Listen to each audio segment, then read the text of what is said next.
Welcome all of you.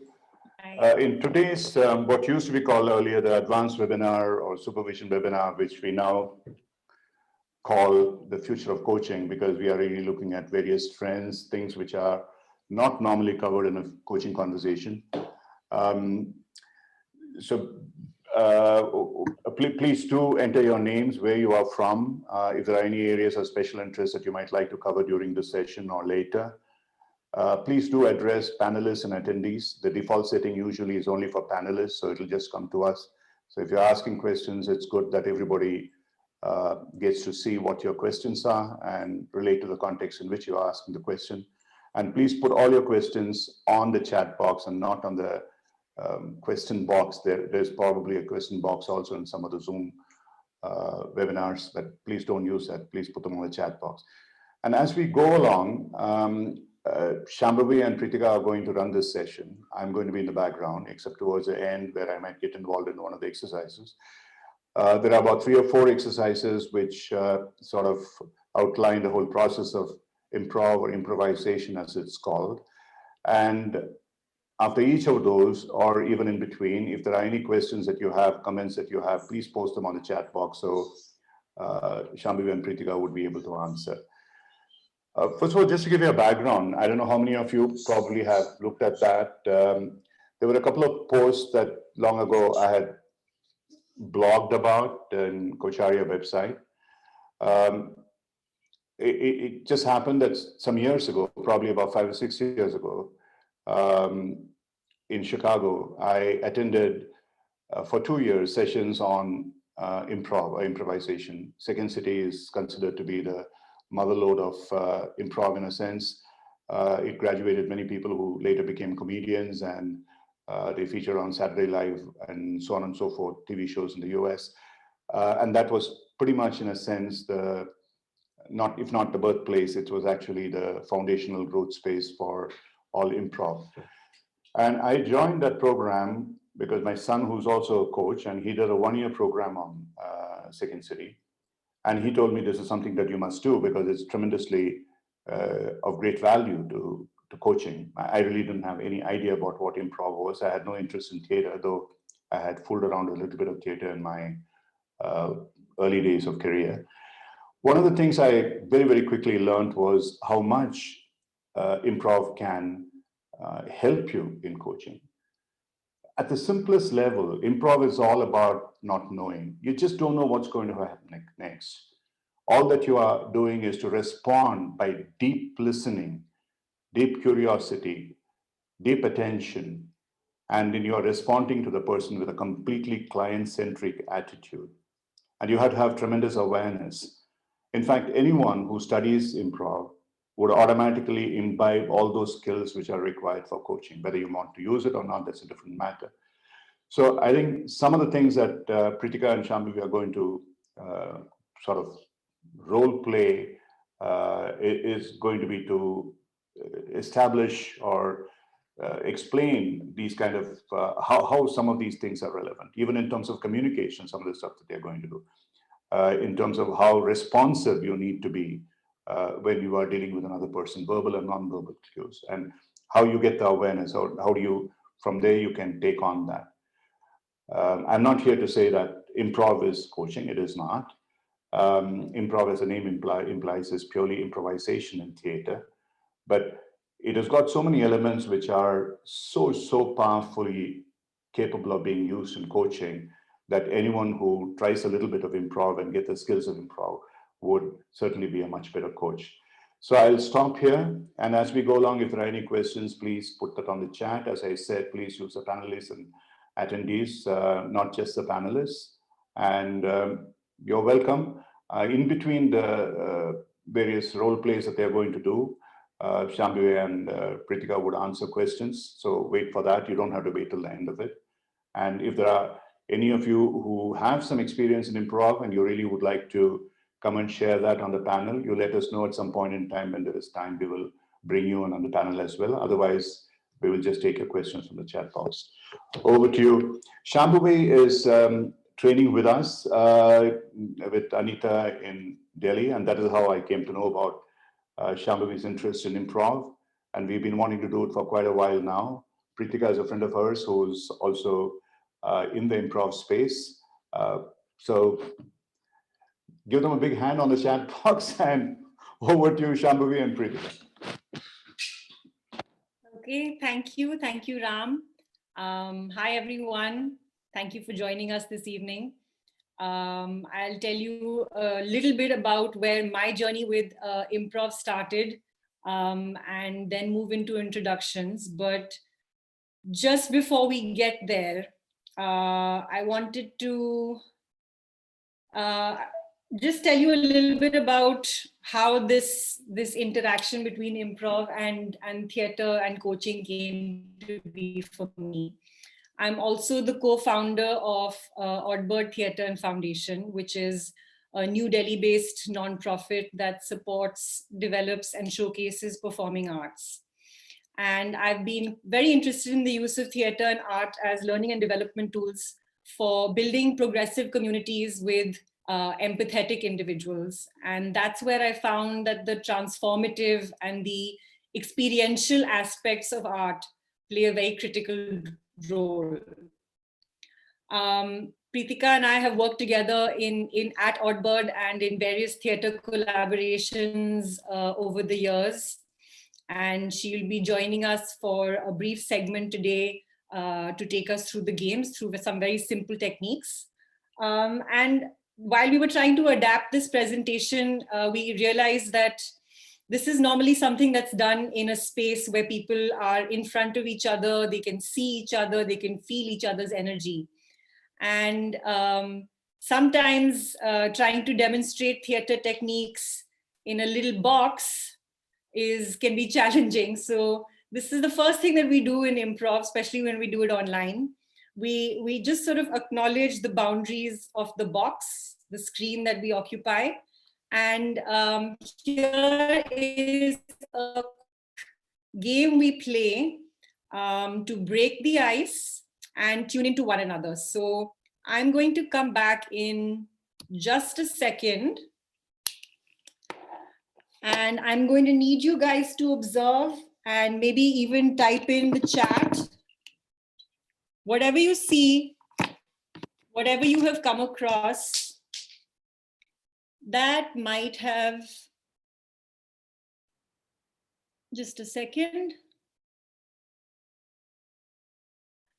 That might have changed since the last time that you saw me. So Ram, Pritika, feel free to jump in.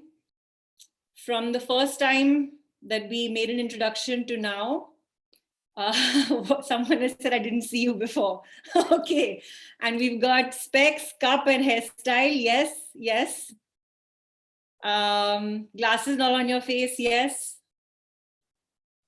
More books on shelf. Actually, I didn't have time to arrange that.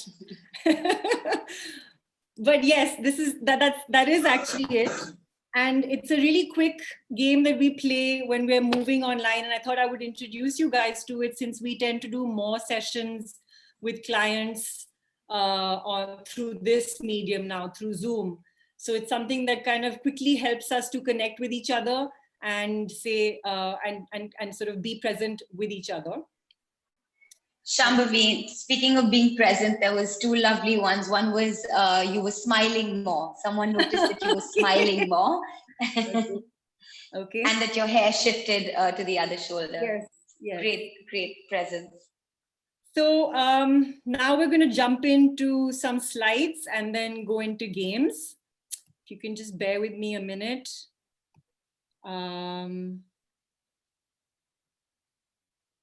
I hope that you have the first slide, which is coaching with improv. Yeah, we can see that. Yeah. You can see that? Okay, great.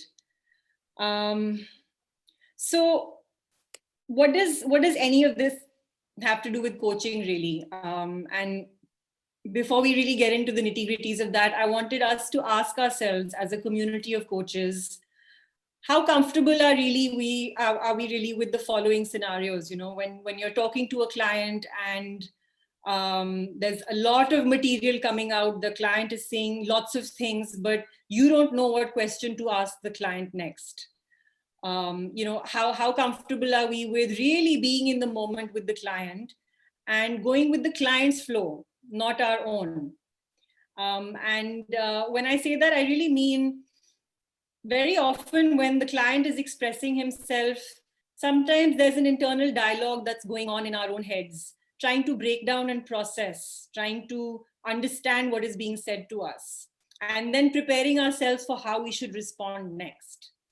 And I felt like when I was coming up with improv programs for the theater, there were some things here that were being addressed by improvisational exercises.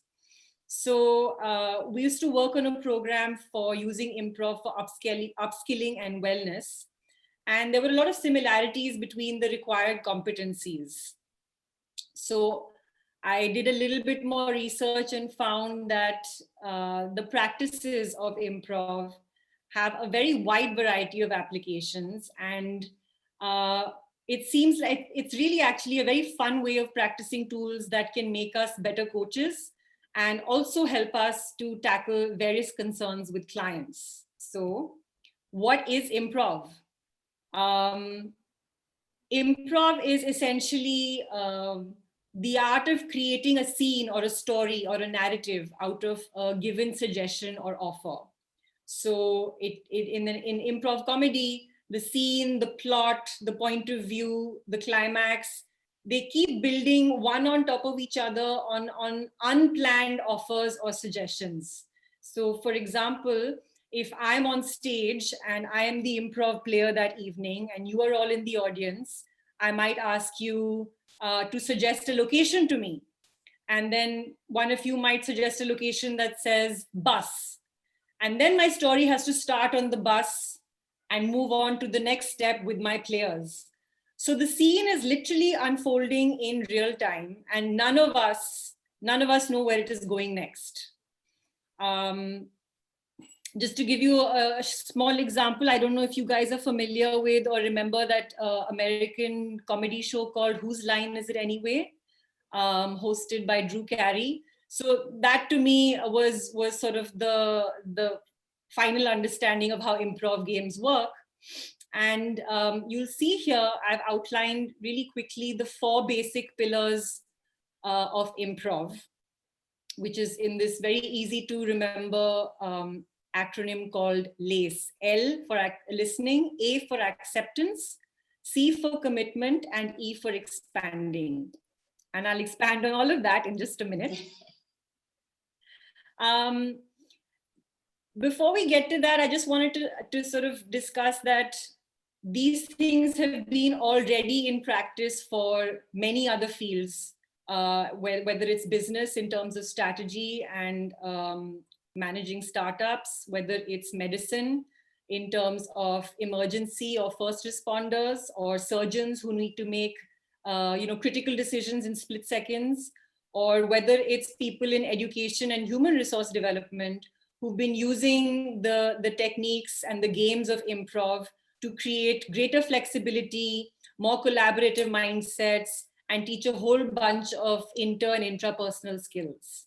And you'll soon see why.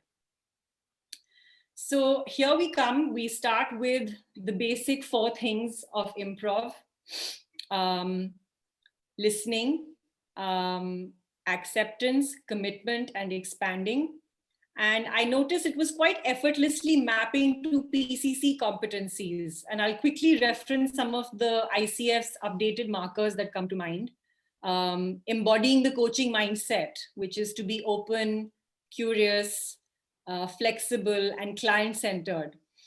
All of this comes with the territory in improv. All the players, regardless of who is facilitating or who is leading and who is playing, have to be present in the moment and are required to be open and curious, and their attention is focused on each other, on making each other look good.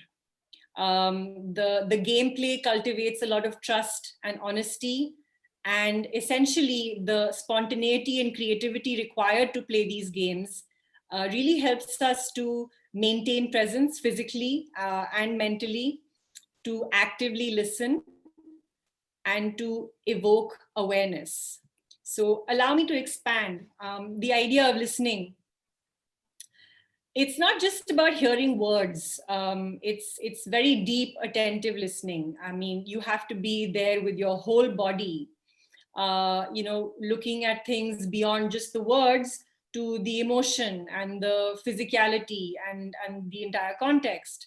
So if you are hearing the words, "I'm sorry," and not really the subtext of "I don't really care," you're missing out on a suggestion that might be worth expanding on. And similarly in coaching, you're missing an opportunity to explore. So in improv, one is really taught to pay attention to all the possibilities that can reveal themselves from simple things that the player opposite you might say or do with his hands, feet, expressions, body language, anything. The very key part of improv is acceptance. So you'll find that yes is the most repeated truism of improv.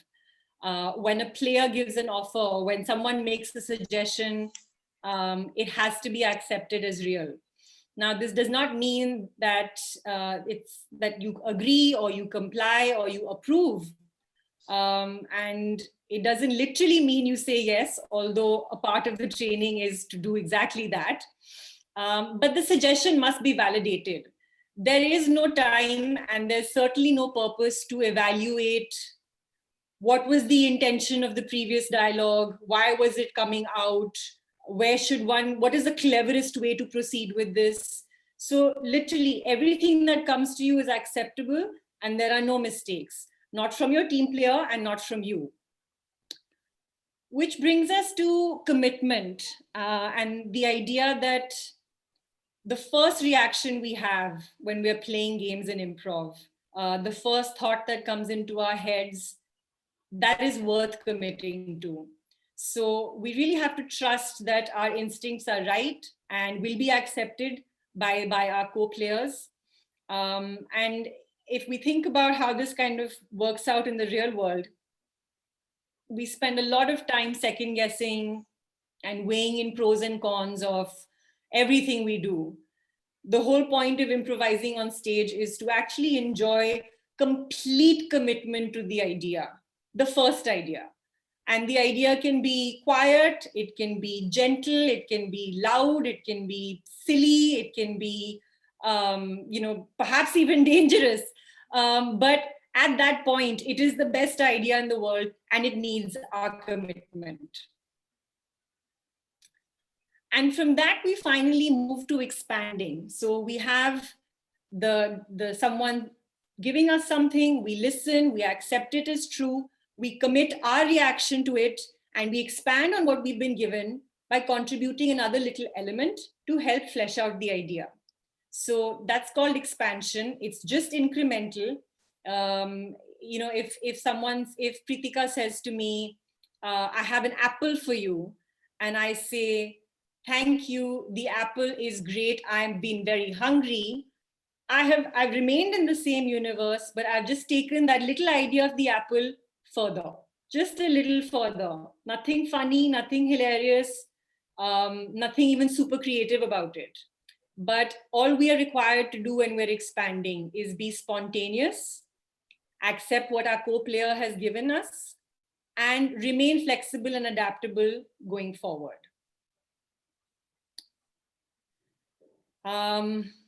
Now that we've gone over the basics, I thought I would remind you that today is not all talk. We did come prepared to demonstrate a few games and see how all these principles are illustrated in these activities, how they can support us as coaches, and how they can also be adapted as tools for coaching interventions. So I'm welcoming Pritika Chawla, my friend and improv colleague and theater practitioner, to join us for this segment and guide us through some simple games. Thank you. That was such a lovely introduction to what you're about to do, Shambhavi. So just again, staying with lace, because that's just so important. We're going to play a little game, Shambhavi and I, where I'm going to give Shambhavi 4 instructions. Number 1, will be, so if I say number 1, you pull your ear, right? Whichever ear, left, right, whatever you like. If I say number 2, you smash your nose with any one hand, whatever you like. If I say 3, you hold your throat with one hand. Yeah. And if I say 4, you cross your hands on your head. Yeah. So of course, this game is called ear, nose, throat. There's various variations of it that we play right now. Like Shambhavi said, we're in a box, so we will stay with the box. And like Alexandra said as well, there's the whole issue of being in the virtual world. So here we are. Okay, going again. 1, pull ear with any hand. 2, smash nose with any hand. 3, hold throat with any hand. 4, cross hand overhead. Okay. Okay. So just before we move into playing, I'm just going to really quickly, I thought maybe we should exit the share screen. One sec. So that we can all be seen easily. There we go. Okay. Hi. So you remember the 4 in the numbers and instructions, yes. Yeah, Shambhavi? Yes. Yes. So now we're going to replace, we're not going to give us the entire instruction, we will only give numbers. So for example, 1, 2, 3, 4. Just for rhythm again, 1, 2, 3, 4. 3, 2, 4, 1. 3, 2, 4, 1. 4, 3, 1, 2. What's happening? Are you noticing something? What are you feeling when you do this? So I think I start out trying to memorize what number goes with what gesture. And then I stop trying to remember what's the order in my head. I just have to focus on what you are asking me to do. And then hope that the right hand comes and goes in the right place at the right time. So it kind of takes me out of my mind space of trying to remember, trying to prepare myself, and forces me to say, okay, I don't know which number is coming next. I just have to kind of go ahead and just respond to what you're saying. Which happens ever so often, right? Even at work or anywhere, you're thrown into something, you're improvising, you just go with it. You trust your instinct. You say, okay, I got this. And then after that, it's just about trusting an instinct. It's about going with the rhythm. It's about being present. Correct. And I think this one was a really fun one because it kind of, you can keep adding gestures to it. You can keep sort of varying the order of the numbers, and you can start with 1, you can go in reverse. And in a group, actually, it becomes really fun because what I've noticed in the past is people stop caring about whether they're doing it right. And they start actually just enjoying the action of the game, just the flow with other people. So I'll take you back to what this game really does for us. It helps us to learn and observe concurrently. And it kind of inculcates, I find, a nice attunement between people. So, you know, in the case of the game that we just played, I was very focused on you and very kind of in tune with what you were going to do next. So the collaboration between us becomes stronger. And like I said, it kind of removes you from your inside space and makes you focus on what's happening in front. It's really funny it's good as a warm-up tool. There's an inherent silliness to it, which means that even when we are looking stupid, even when we are being foolish, there is a sense of freedom and joy in that. And over time, improv also teaches us that failing with grace and laughter is a key element. And it can really help us to feel safe with expressing anything that comes up. So not to suppress our spontaneity, but be okay with it, notice it, and be able to express that. I think from there we can move on to the second exercise, which is essentially the most famous exercise, belief structure, religion in improv comedy. That's yes and. And I found it to be an exercise that really beautifully helps players and coaches practice their listening skills, their accepting skills, their commitment and expansion, literally step by step. So Pritika, just tell us how we're going to play this game. So Shambhavi, you and I'll play it. What we're also going to do besides yes and, we're going to do a yes but. Okay. Just to see what happens when yes, you're listening. So the yes is because you're listening.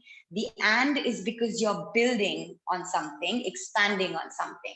The moment there's a yes, but it's like you're not really listening, and there's also nowhere you can move ahead in communication.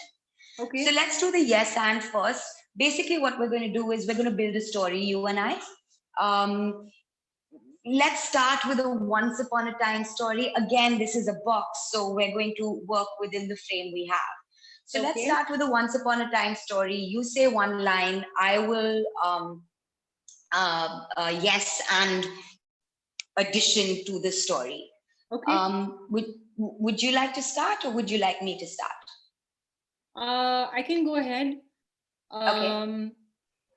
So once upon a time, there was a purple moon in May.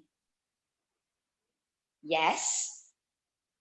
Once upon a time, there was a purple moon in May, and it was believed to be very lucky. Yes, it was believed to be very lucky. And the young girl who saw the purple moon that May also found a pot of gold under the tree. Yes, the young girl found a pot of gold under the tree, and she decided to gift it to her entire village. Yes, she decided to gift it to her entire village. And then she realized she had nothing left for herself. Yes, she realized she had nothing left for herself, and she decided she mustn't let that happen. She did decide she mustn't let that happen. And then she found a pink goat had come along, and she wondered whether maybe that was as lucky as the purple moon. Yes, she saw that pink goat, and something within her said, this is it. This is my luckiest charm ever. And in front of her was this tree that spoke to her. Yes, the tree We'll stop there. Okay. We'll stop there. And then before we talk about this, if we can just go into the yes, but, and then we'll be able to chat about this for a moment. Would you like to start? Okay, so one day a young girl climbed a tree.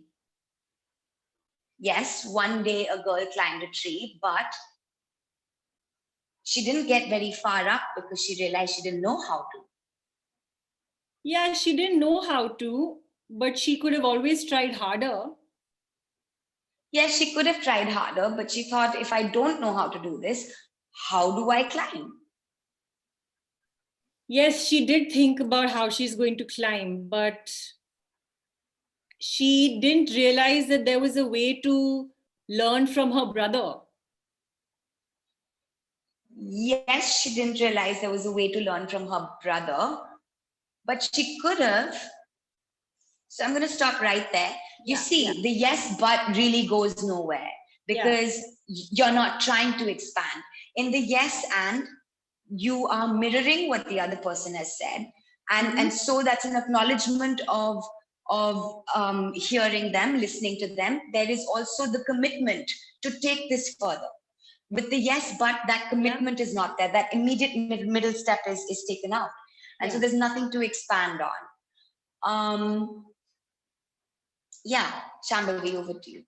Okay, so that's true. I think what happens with yes and is, even though it puts you in the spot and you have to quickly come up with what next, but has a sneaky way of entering the equation sometimes. And that's something that we all have to watch out for, the subtle but that comes in, because it essentially takes us around in circles. We keep going back and forth around the same thing, or we find that the communication or the narrative just stops right there.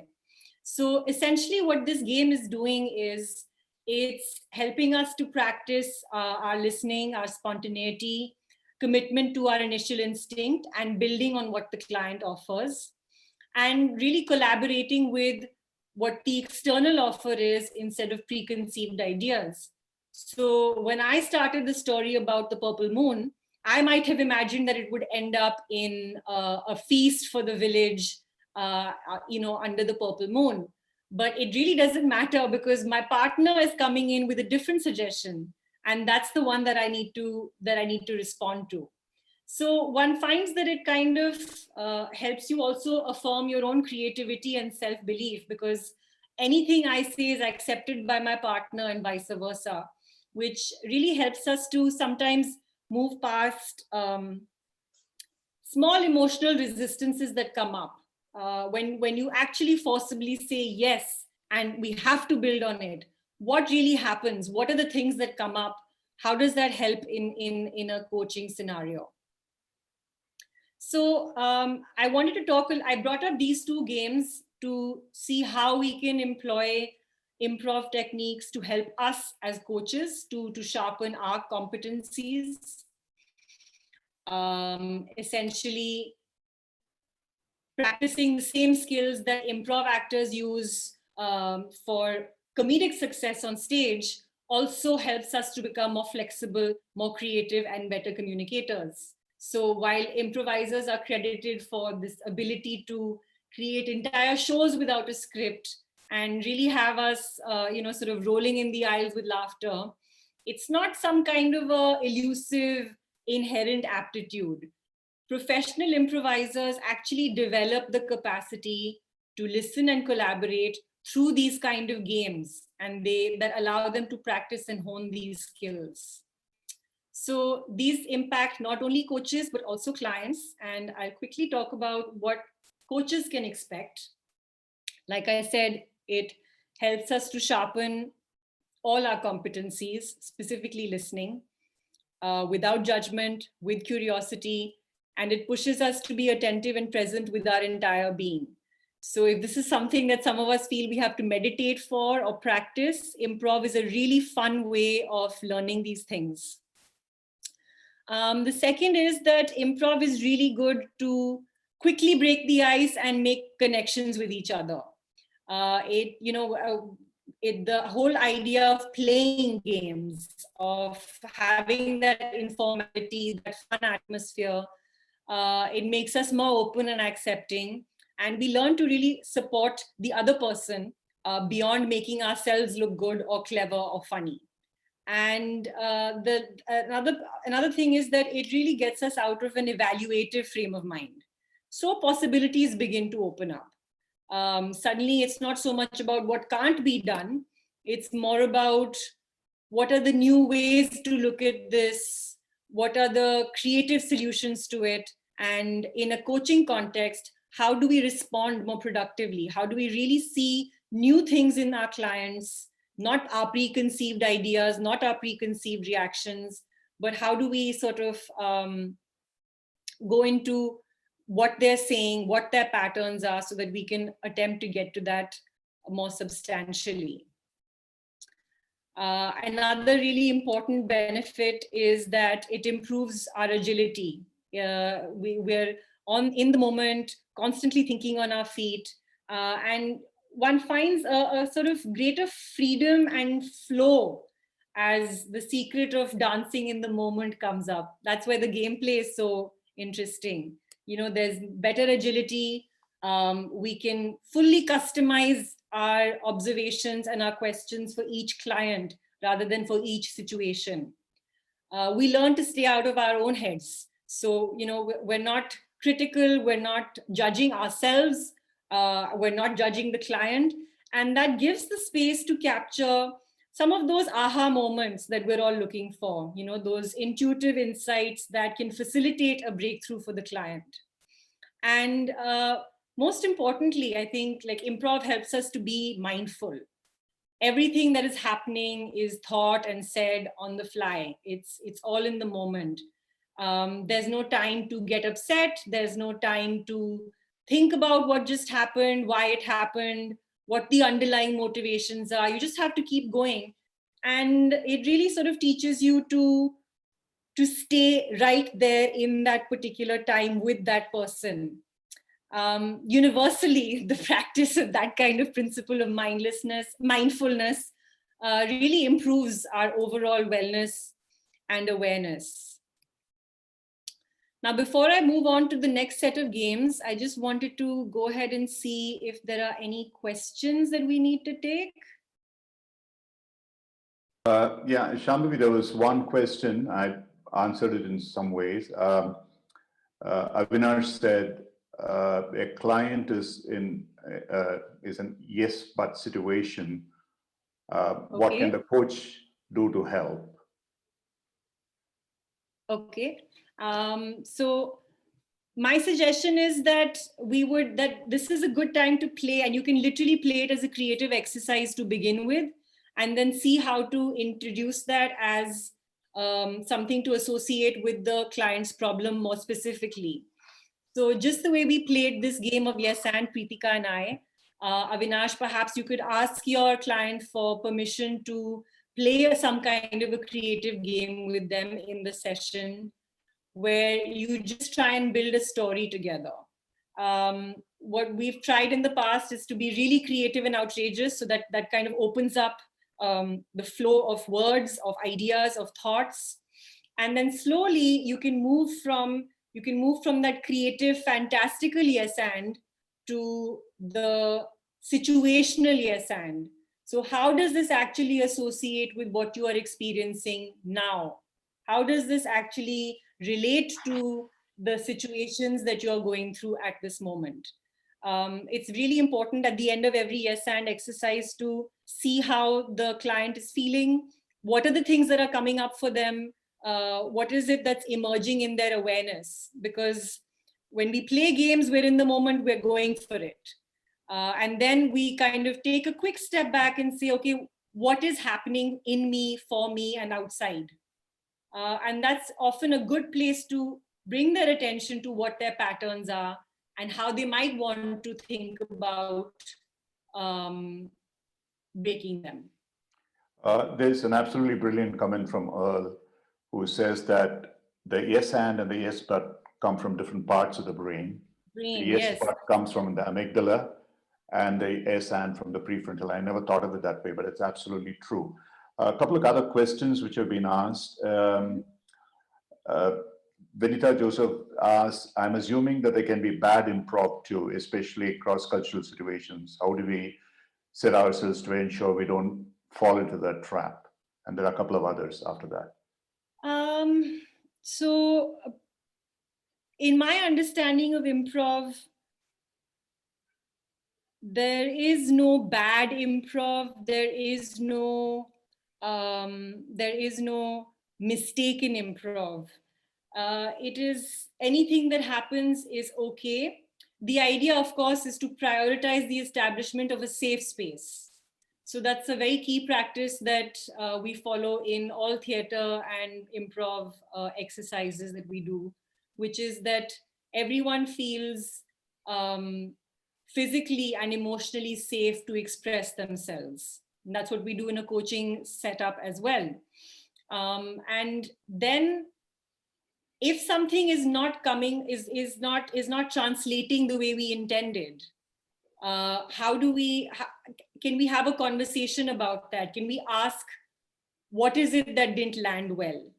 And how we can see in that so-called mistake an opportunity to create something completely different. So Pritika, feel free to jump in with any experience you might have in the theater context. But the idea is to not feel, one doesn't even have actually in improv the time to say, okay, I said that and that was stupid. Because ideally at that point, when you've said something, you can you just have to move to responding to what your co-player has said back to you. And similarly, there is ideally in improv no time to consider, why did someone say that? I'm feeling hurt. Now, if someone does feel hurt, we establish the ability to physically sort of opt out of the activity.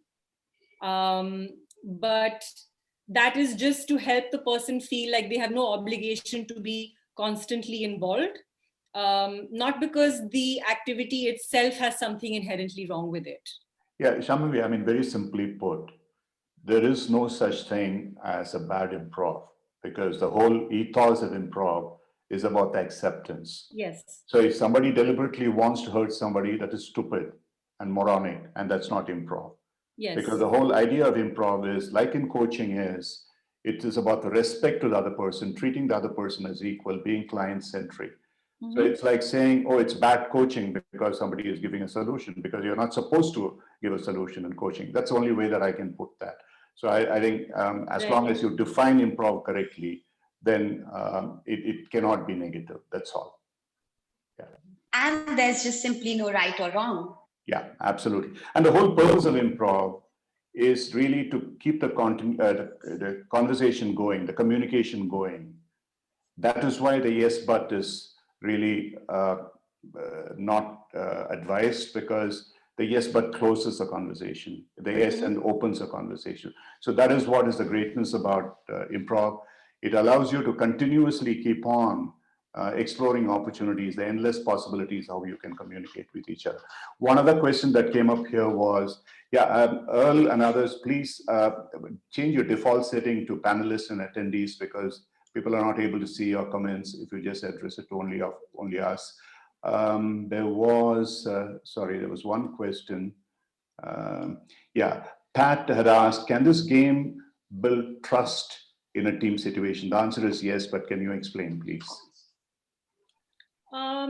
The idea of accepting what someone else is saying and not being bound to it in terms of compliance or approval, but just simply accepting it as real and validating it goes a long way in helping people establish safety and trust, especially in a team scenario when there are people who, whether it's a company team or it's a theater team, any kind of team where different people have different roles and there are some communication gaps.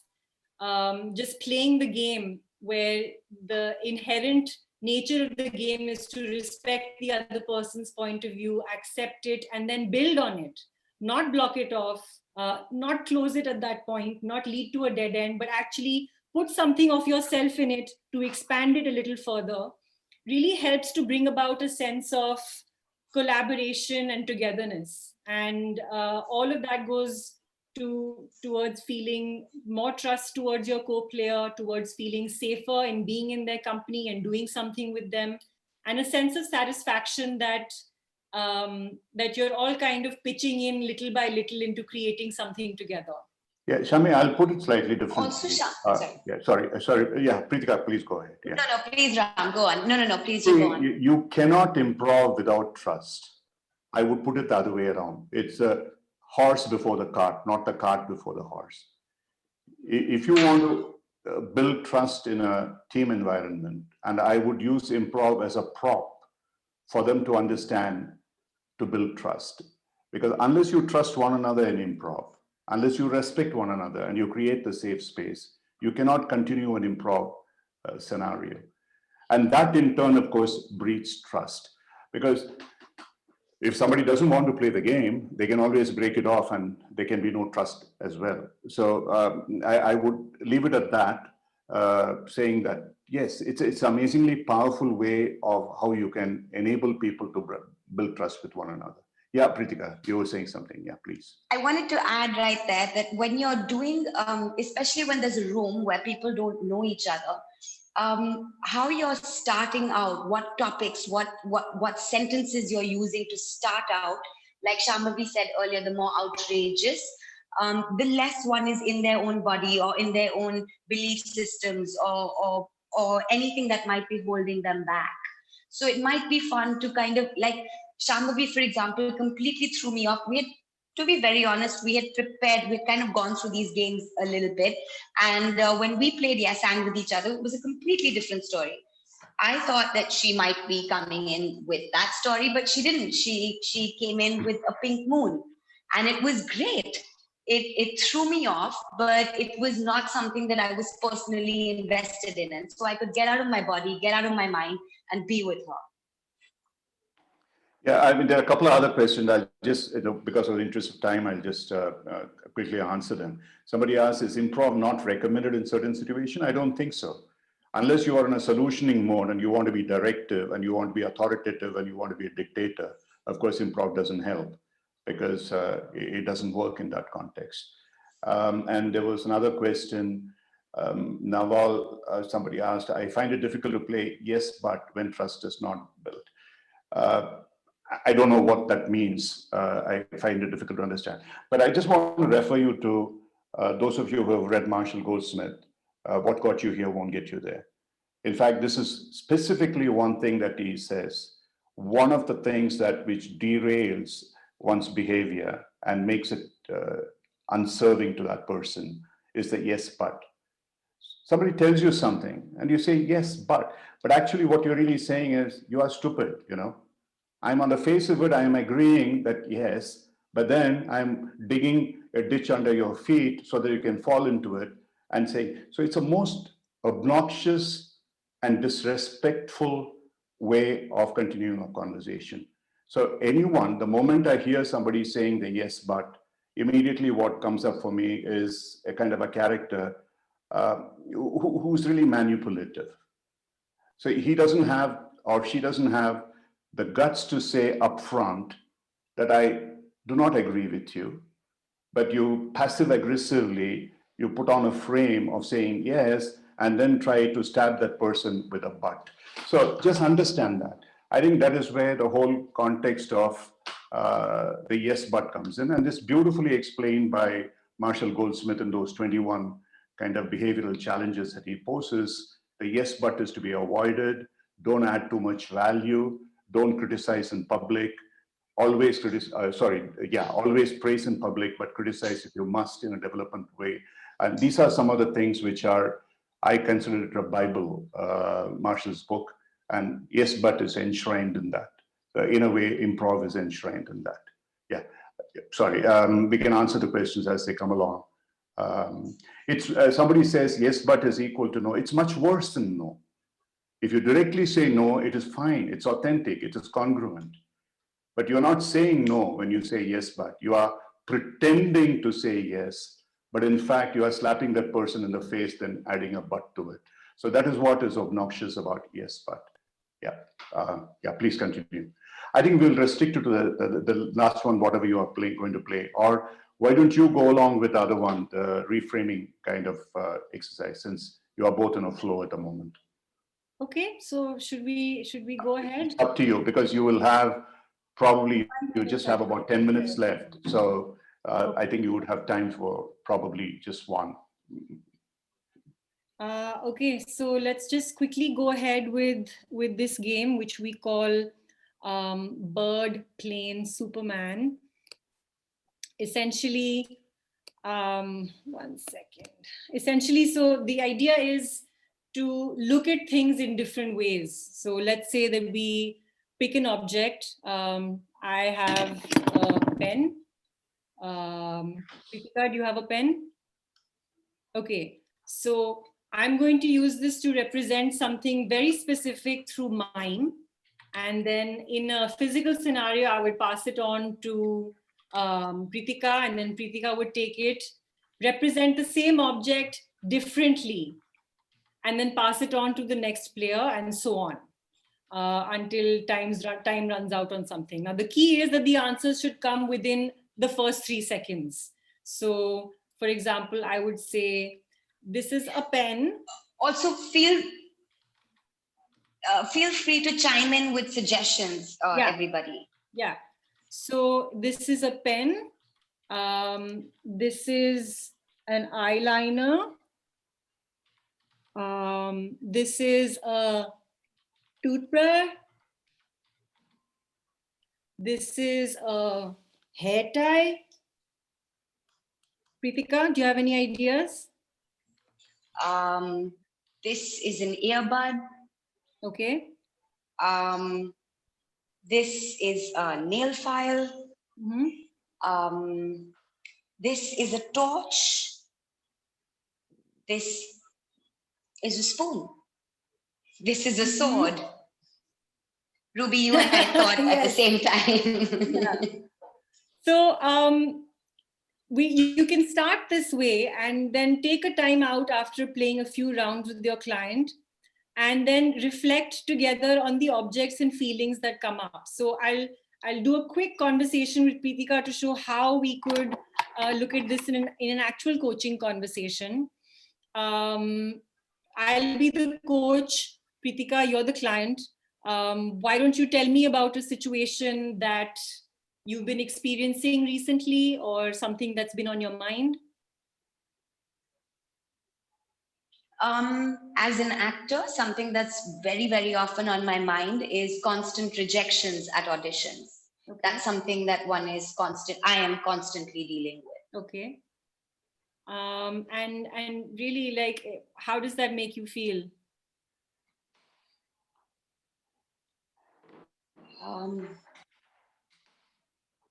I don't know, it happens so much that I'm not quite sure anymore.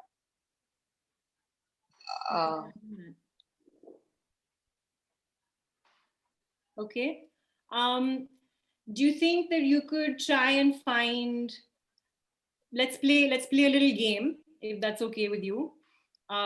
If you can find any object around you that you think could symbolize what you're feeling inside. This I wasn't prepared for, Shambhavi. There's very few objects around me. Okay, here I have my vitamins. Okay. So you have a bottle of vitamins, and this is something that, what does that look like to you?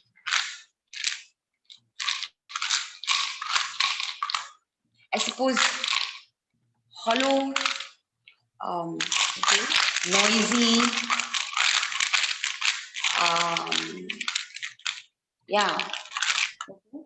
So what if we were to expand all the different ways in which we can see this? I have one as well, though not quite as big. This this bottle of pills. So let's say that you say it's hollow and noisy. I see it as a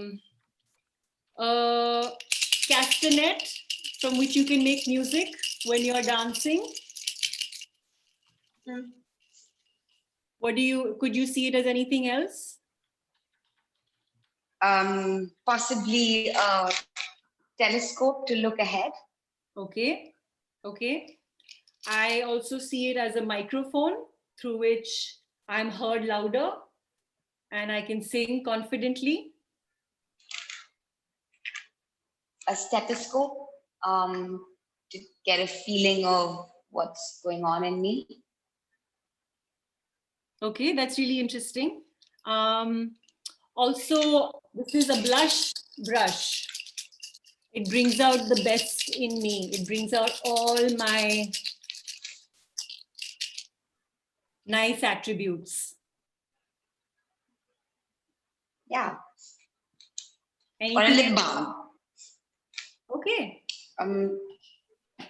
So tell me, I mean, you brought up that you see it as a stethoscope. I think you also said, did you say telescope as well? Yeah.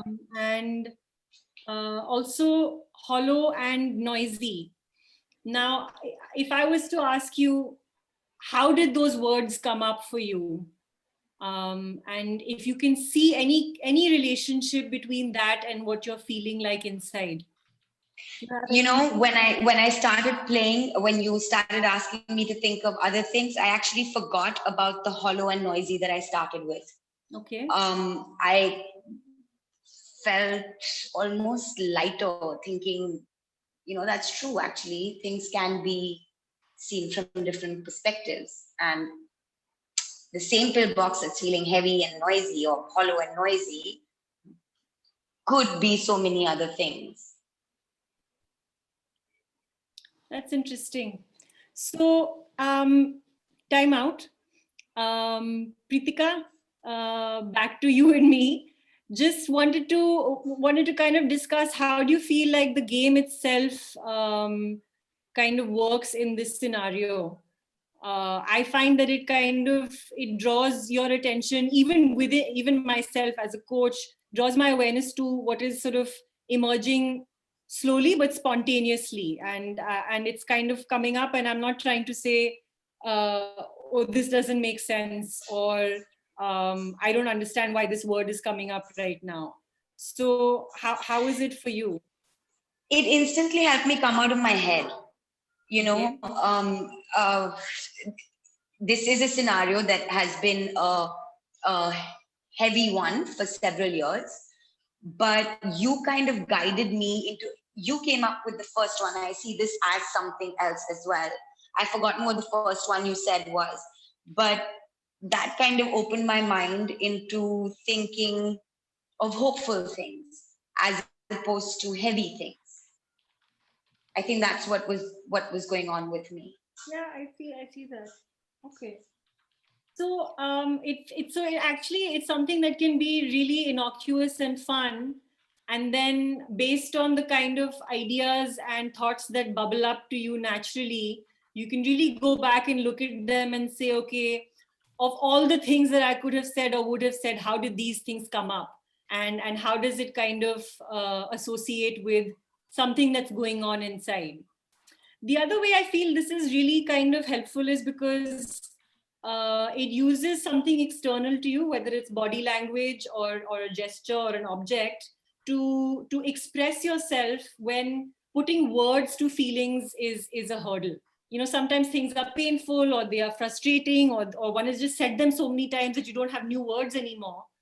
And I find that this game kind of helps you to almost externalize yourself into something else, and then play with it and say, okay, what else can this be? What else can this mean? Shambhavi, we are pretty much on the hour. If you can wrap it up, please. Okay. So I think we've got the last game here, which is very easy for anyone to follow whenever they would like with the client. The idea is to pick a noun and write down, pick a random word, write down words associated with it, and really sort of force associate the client to figure out how these things relate to a goal or a challenge that they're facing. And I'll quickly move on to how this is for clients. So it's a really important, improv has been a really interesting tool of learning and development for clients. And the experiential part of it goes a long way in kind of embedding the learning and internalizing the experience. Usually when we talk about how to communicate, or more flexibility, or more trust, or creativity, we're not sure of what the process is to get these things. And through improv, clients don't just hear about it, they actually experience it. Improv tools also develop quick-wittedness. We're more comfortable thinking on our feet and can handle uncertain situations more comfortably. And it increases a lot of self-awareness. So in cases where clients don't feel like they know, or they feel like they don't know how to talk about what is happening, improv very organically brings our attention to our own thoughts and patterns. We begin noticing them and then trusting them. And this goes a long way in helping us understand the root of any perceived obstacle. Lastly, of course, it helps us to be confident and spontaneous. Playing games encourage us to drop our guard and we feel safe to explore ideas. And it makes us resilient because there are no mistakes. We just learn to view obstacles as opportunities. And somewhere that makes us, kind of ready to play always, even when life is not going according to plan. Because the very interesting thing that I kind of read about improv is that it's not about trying harder. It's about being yourself and doing less outside of who you are. Something that I find so interesting and valuable for us as we try and define who we want to be and the goals that we want to achieve.